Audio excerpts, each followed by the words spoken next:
Hello, my name is Dr. Briscoe. I'm a board-certified psychiatrist practicing psychiatry in Louisville, Kentucky. I serve as president and founder of an organization called Kentucky Psychiatric and Mental Health Services. This is an organization that is dedicated to serving persons who struggle with emotional and mental health difficulties. We also serve to educate leaders in the community organizations, churches, pastors, and other organizations about mental health issues.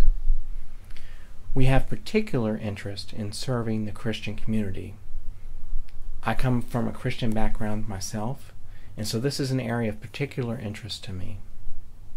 Now, we do recognize that mental health issues can strike persons no matter what their faith or religious views are. So we certainly do not discriminate against persons who do not share a Christian faith.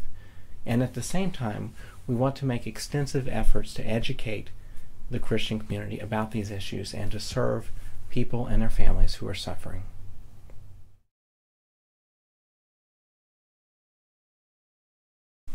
Today I'm going to talk a little bit about post-traumatic stress disorder.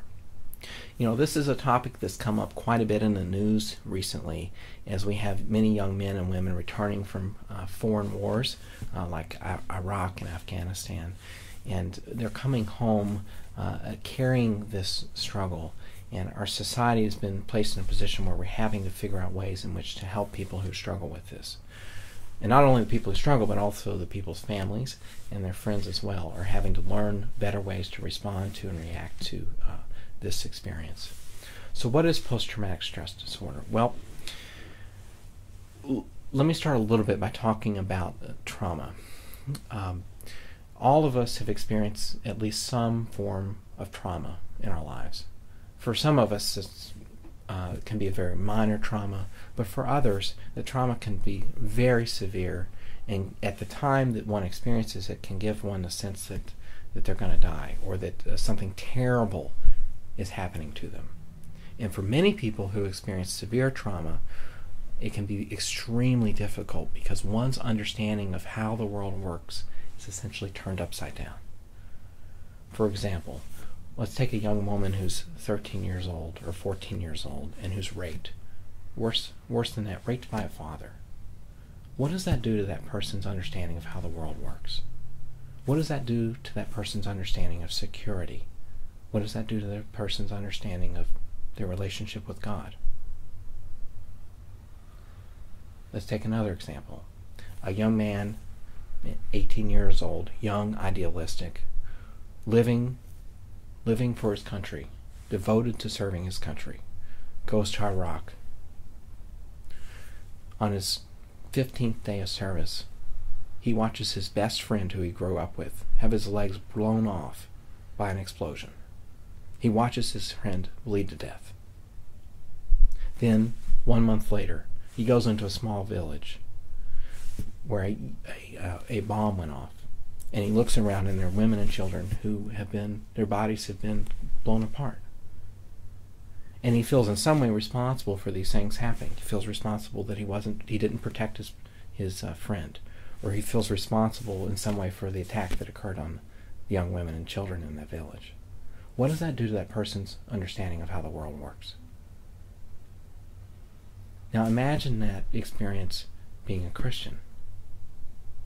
Imagine your relationship with God and questioning God. How could he allow such a horrible thing to happen? These are some of the issues that people who experience trauma experience.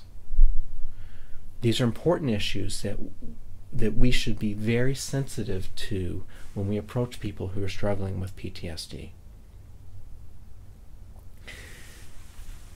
So that's trauma. But let me talk a little bit about what PTSD is. PTSD occurs when somebody has let's call it partly a physiological response, partly a psychological response, and partly a spiritual response to some form of trauma. What happens in PTSD? In other words, the common symptoms, so to say, that we see are a combination of three things. The first is constant re-experiencing phenomena like flashbacks or recurrent nightmares that come over and over and over in the mind, and the person's unable to shut them out. These can go on for years, decades sometimes. The second symptom cluster has to do with avoidance phenomena.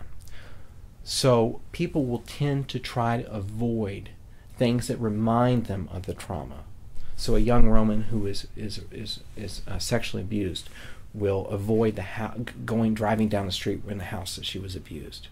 Or a man who was in a car accident will avoid driving on the road because it reminds him of the car accident.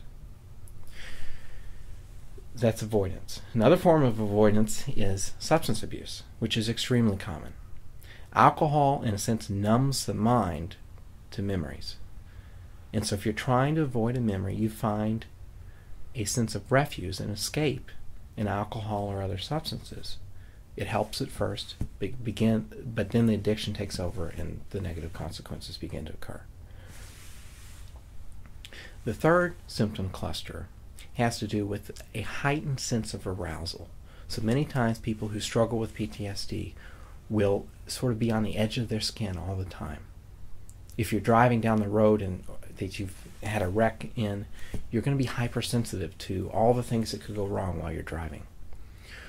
Many times people who are coming back from Iraq struggling with all these issues will be angry and irritable a lot because they're struggling with this, and there's a just overall sense of just heightened irritability and excitableness.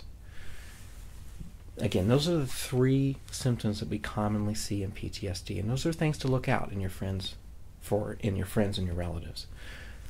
So what do we do about PTSD? What can be done? Well, first, there are the physical elements, and medications actually can be very helpful. There's a medication called prazosin, which has been tested extensively in the VA and been shown to decrease nightmares and re-experiencing phenomena. So it can essentially stop many times the nightmares and the flashbacks. It can also help with the other symptoms clusters, ideally enough. It helps with avoidance phenomena and the sense of increased arousal. SSRIs are commonly used. Selective serotonin reuptake inhibitors are commonly used. Those have been shown to be helpful. There are a variety of other medications that can be helpful to help with that, just a sense of being on edge all the time with those nightmares and those flashbacks. These medications can be very, very helpful. They can help people to return to functioning in their lives, to return to work, to return to serving their families and loving for their families in the way that they want to. What else can be done? Well, there are forms of psychotherapy that are very helpful. An example of this is a form of a psychotherapy called EMDR, which has been shown to be very effective. I recommend that you consider finding someone in your community who does EMDR, or find someone in your community who does CBT, specifically CBT for post-traumatic stress disorder. Now, there's a form of CBT that was developed by a lady named Edna Foe. And Edna studied people with PTSD extensively, and she developed this treatment. It's been shown to be extremely effective in reducing all of the symptoms of PTSD. So I recommend that you find someone in your community who's specifically gifted and specifically trained to treat PTSD. Finally, there are the spiritual components of this. When your world is turned upside down, you find yourself questioning a lot of things. And you can many times question how God works. You can question God's sovereignty in the world, and question just overall why God allows these horrible things to happen. That's something that people deal with beneath the surface, and it's something that doesn't get addressed in secular psychotherapy and by secular psychiatrists or other mental health providers. And this is a challenge, in a sense, to people in the religious community and to pastors, is to learn more about PTSD and to learn more about the struggles that people experience, so that you can be sensitive to those struggles and still minister to and care for and love the people that have had such horrible things and devastating things happen to them, and minister to them in a way that answers those deep questions about how God could allow such horrible things to happen. Does God love me? Does God truly care about every individual if He lets such horrible things to answer? These are questions that our faith addresses and addresses well, but it has to be done in a sensitive and thoughtful manner. carefully considering the struggles that an individual has gone through and is currently going through.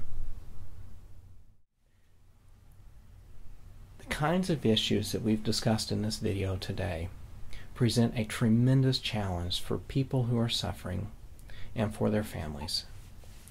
If you live in the Louisville area or you are a resident of the state of Kentucky, we would be more than happy to help you in any way that we can. You can give us a call at 339-2442, or you can contact us through our website at www.louisvillepsychiatry.com. Please note, if you do not reside within the state of Kentucky, we're not able to provide medical services to you directly. If you live outside the Louisville metro area or outside the state of Kentucky, I strongly recommend that you seek out care from a board-certified psychiatrist in your area. Many times it's hard to find Christians in psychiatry, but sometimes by talking to a pastor or a friend who shares your faith, you may be able to find a competent psychiatrist who shares your faith.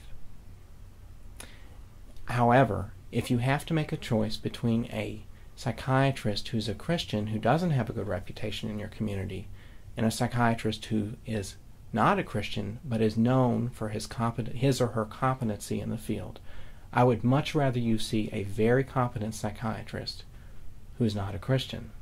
What matters most when you're choosing doctors, what matters most is that you see someone who's competent and who knows what they're doing and who's respected in your community.